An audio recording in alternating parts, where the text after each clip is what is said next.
Hello friends, I am Kate Smith-Kors. I am a Reiki Master and a Tarot Intuitive, and every week I dive into the energy of the week ahead. I tap into the messages from my guides about the collective energy. Sometimes I dive into astrology, and sometimes I mainly just talk about tarot cards that I've pulled as well. This week I don't have a lot of astrology that I really want to dive into, at least in this video. But I do have some channeled messages as well as cards that I've pulled and I wanted to kind of talk about. So these are reminders from Spirit, things to be looking out for in your week ahead, things that you might just want to think about and consider as you're making choices. So the first message that I was receiving was about balance, and that was confirmed in the Justice card and the Six of Pentacles. Justice always usually has scales. So it usually has scales on the tarot card. And when I think of a scale, I think of the balance, certain balances within life. So maybe thinking about your eating habits. Are you balancing your healthy choices with some treats? Are you balancing your work life with your home life? Are you balancing your taking care of others and your self-care? So taking that into consideration, as well as, do you have boundaries set up that you've let other people cross? Are you giving more than you are receiving from a certain situation? And one of the messages that I was hearing for some of you is it's time to take a step back.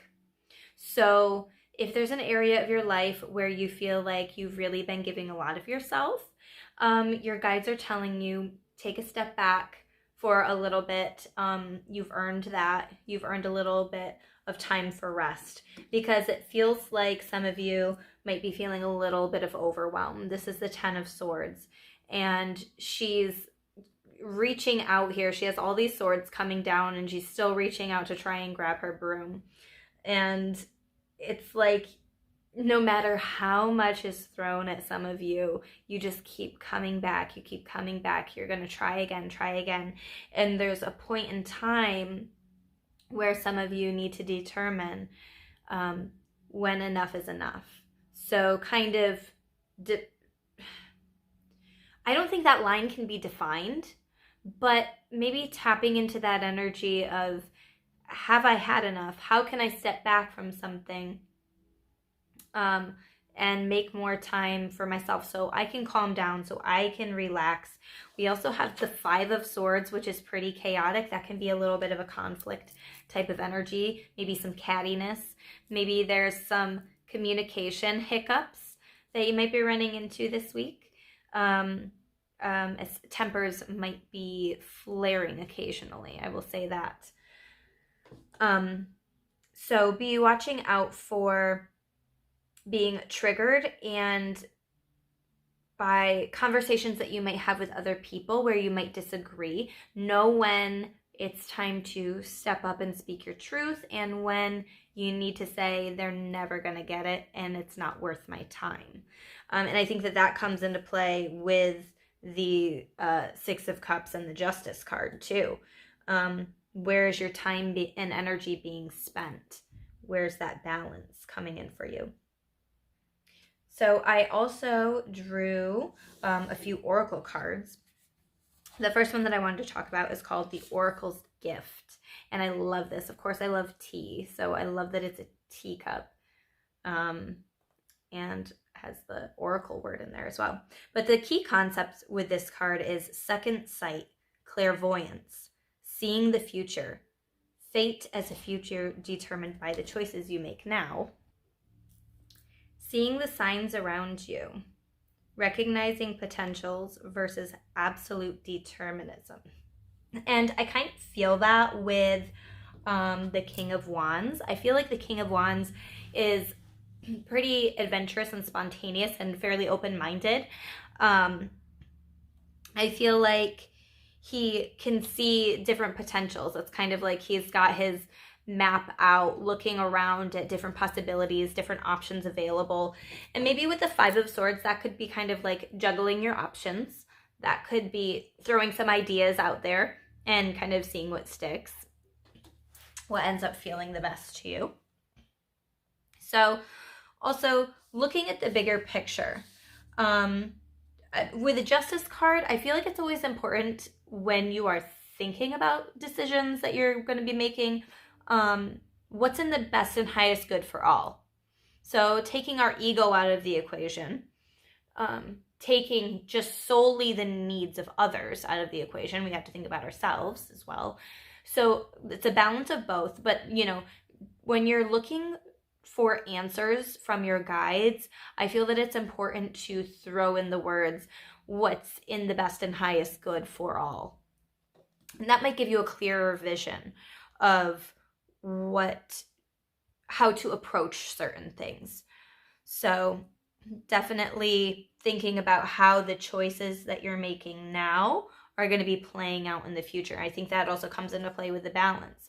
Choices you make now, balancing the now with the consequences of later. That goes into play with the justice. So they're all kind of working together here. Another card that I pulled was Awakening Genius, number 29. And the key concept with this is the spirit of creative expression, bringing forth new information, birthing, knowing that your ideas matter. And I can kind of feel that with the Five of Swords, that sometimes when you put your ideas out there, other people may disagree, they might not be listening, so you might not be feeling heard right now, but continue to voice your opinion because your opinion does matter.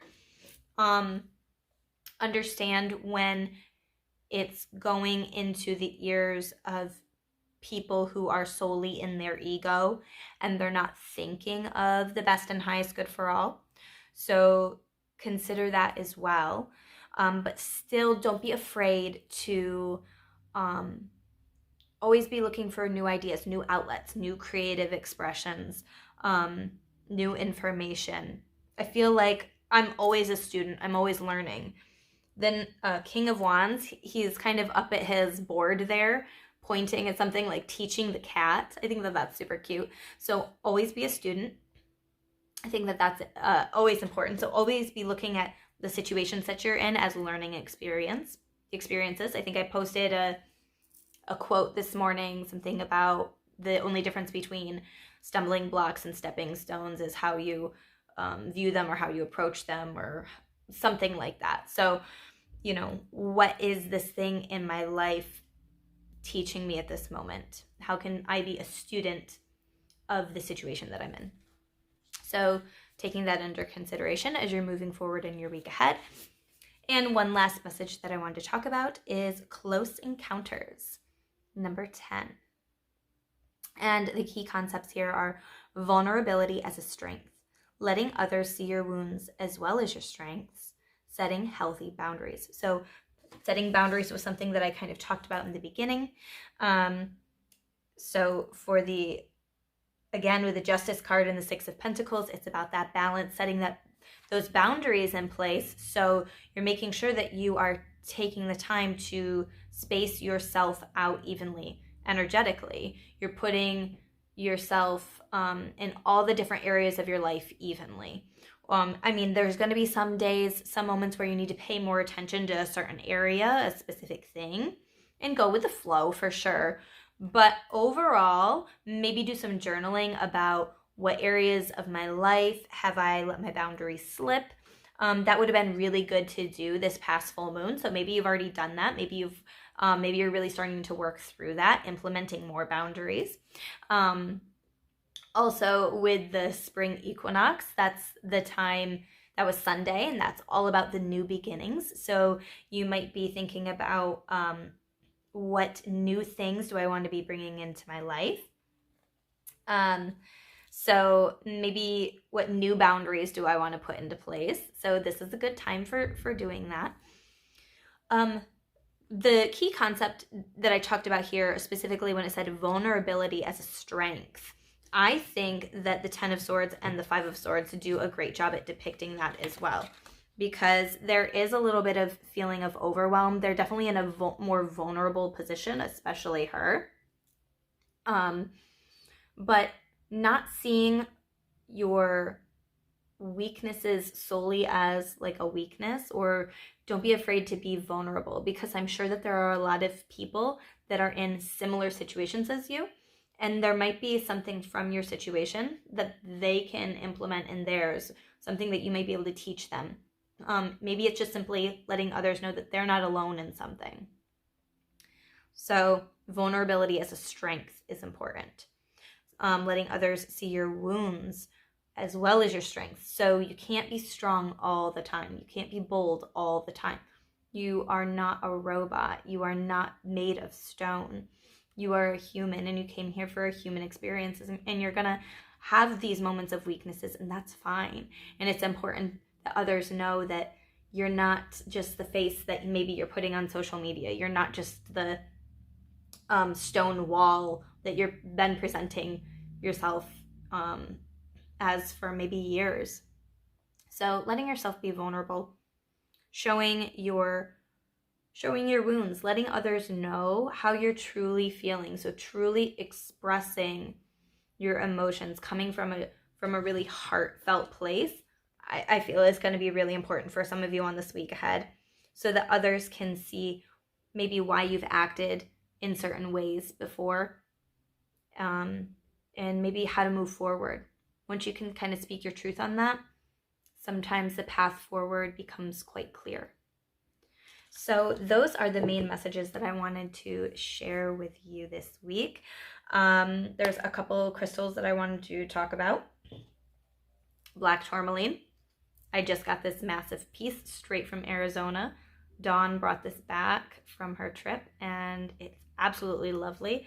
I love the grounding energy, and I feel like grounding this week is going to be super important for us, because there might be some heightened emotions at times, but also helping us stay firm and strong in the boundaries that we're setting.